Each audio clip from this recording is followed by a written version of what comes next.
wasiirka wasaaradda horumarinta caafimaadka Dr. Xasan Ismaaciil Yuusuf iyo ay weheliyaan mas'uuliyiin ka socda waaxyaha kala duwan ee wasaaradda caafimaadka ee ku sugnaa magaalada Laascaanood ayaa saaka kormeer ballaaran ku sameeyay isbitaalka guud ee magaalada Laascaanood. Kormeerkaasi oo ku weheliyay gudoomiyaha gobolka Sool Mudane Cabdi Khayraad ayaa wuxuu halkaas warbixin kaga dhageystay mas'uuliyiinta kala duwan ee caafimaadka. Wasiirka ayaa kormeerkiisaasi ku maray qaar ka mid ah mas'uuliyiinta magaalada Laascaanood iyo waliba isbitaalka guud ee magaalada Laascaanood.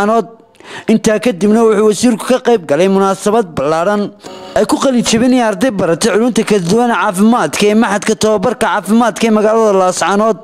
munaasabadaasi mas'uuliyiintii ka hadlay dhammaantoodba ku ammaanay ardaydaasi muddadii ay baranayeen caafimaadka bulshada iyo suurtagelinta la suurtagelinayo ardaydaas inay maanta qalin jabiso. waxaanu sugnay waa labada qodob oo qura waxaana hortina keenayaa oo saacadii kugu nimi iyo horta kula socdaba inaad taan oo dhameystirtaan hadalka intaas ku soo hambaliyo ilaahayna hayd ka dhigo kuwii ku anfaac cilmiga barateen ee qalin jabisay waanu soo dhaweynaynaa. waxaanu u qabnay caafimaadka baahi aad u weyn. waxaadna ogaataan inaad tihiin mustaqbalkii caafimaadka jiilkii u horseedi lahaa waxqabad. waxa ka hadlay gudoomiyaha gobolka Sool Mudane Cabdi Khayraad iyo waliba duqa degmada Laascaanood Cabdi Casiis Xuseen Tarwale. halkan kula qaybsan doona farxad ballaaran 56 arday oo ka qalin jabin doona noocyada kala duwan ee caafimaadka. waxaan leenahay hambaliyo aqoontii aad barateen ilaahay idinku anfaco. laakiin waxaan qirayaa in dadaal badan ay qabteen wasaaradda caafimaadka gobolka isku duuban una baahan yihiin baritaankii haddii ilaahay yaaro waxyaalaha ka dhiman ee maanta ka qalin jabinaya kollejka magaalada Laascaanood.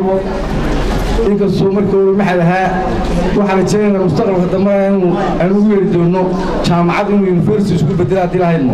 gabagabadii munaasabadana waxaa ka hadlay oo waliba shahaadooyinkii guddoonsiiyay ardaydaasi oo ahayd 54 arday oo bartay culunta kala duwan ee caafimaadka. wasiirka horumarinta caafimaadka ee dalka Jamhuuriyadda Soomaaliland Dr. Xasan Ismaaciil Yuusuf ama baahiyaha kale caafimaad ee isbitaalka intiisii kale taala inaynu si dhaqso ah isugu luguduuno. waxaan aad u hambaliyeynayaa ardayda qalin jabinaysa. marka waan idin hambaliyeynayaa idinkiiyo waalidkiinba iyo macallimiinta. waxaan aad ugu mahad celinayaa kollejka oo dadaal weyn muujiyey oo runtii waxaan doonayaa inaan taabto waa run waxweeye shaqaale cusub oo caafimaad inoo soo baxay waa ilaahay mahadi. وبرخد عمر أحمد وربانت قرن كجمهورية الصوماليلان Laascaanood.